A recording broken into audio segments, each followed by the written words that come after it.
Welcome to the first of Mrs. Gutierrez's How to Google Suite videos.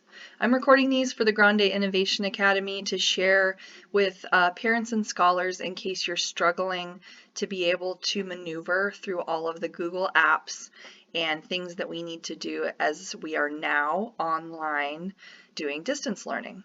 So today my video is going to be how do I access my Google Suite that I sign into at school on a Chromebook if I'm actually at home on a different type of laptop. Well, it's not very difficult is the good news, and I'm going to walk you through the steps. So as you can see on my screen, I've opened up my Google Chrome browser. If you don't have Google Chrome, open your browser that you have and search for Google Chrome, and it's a free download. Once you download it, it will walk you through the steps on installing it on your computer, and you'll have an icon on your desktop. Once you've done that and you're in your Google Chrome browser, as I am, I've signed out of all of my accounts so that you can see the steps here.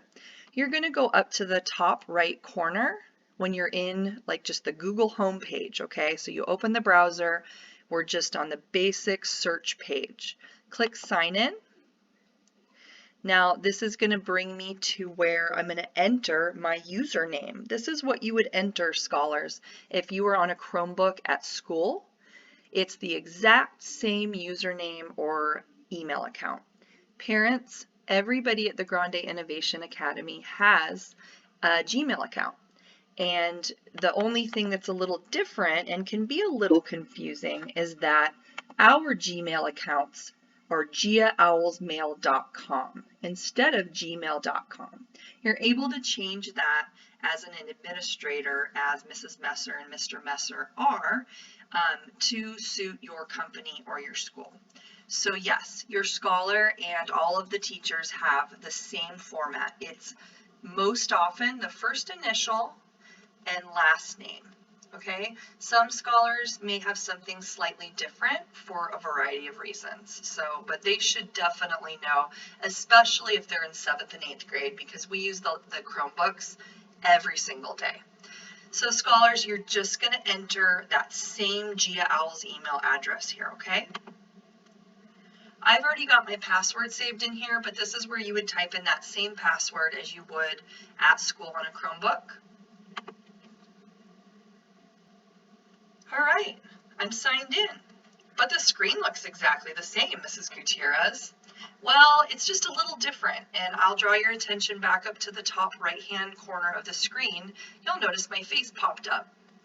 So you'll see the same thing happen. If you've never created your own little avatar or profile pic, you'll see, I think it's typically the first initial of your first name.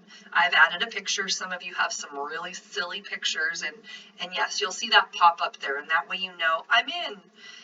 Google's so great because it's just all connected, and it makes things, once you get the hang of it, it becomes a very smooth experience. All right, well now what?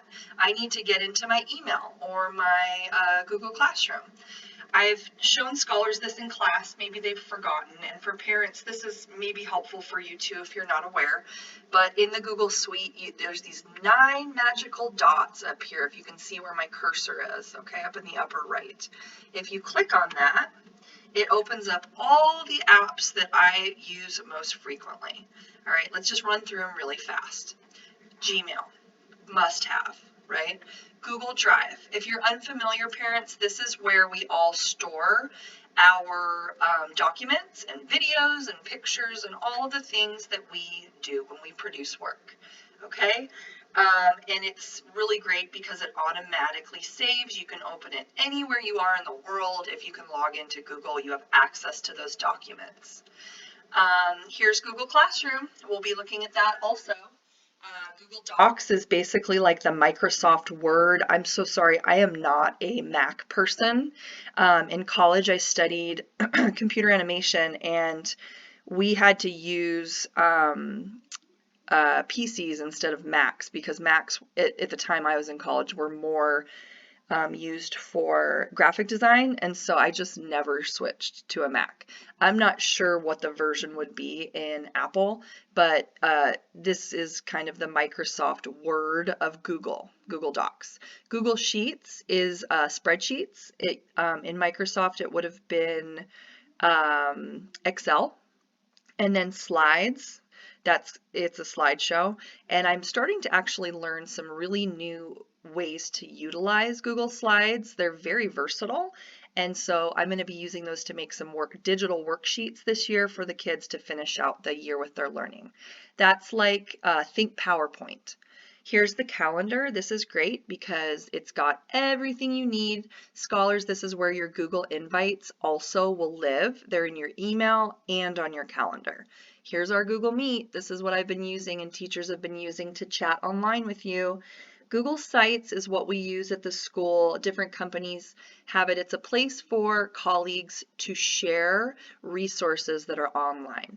Here are my contacts. Just the search bar again, and at the very bottom I've got the old school chat, and if I keep going down I've got YouTube, Google Maps, photos, there's the old Hangouts that we keep getting mixed up with Meet.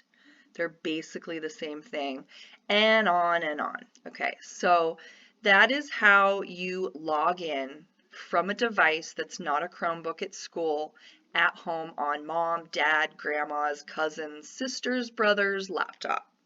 Okay, and just to kind of show you that it's working, I'm going to go ahead and log into Google Classroom right now, and just a click of a button.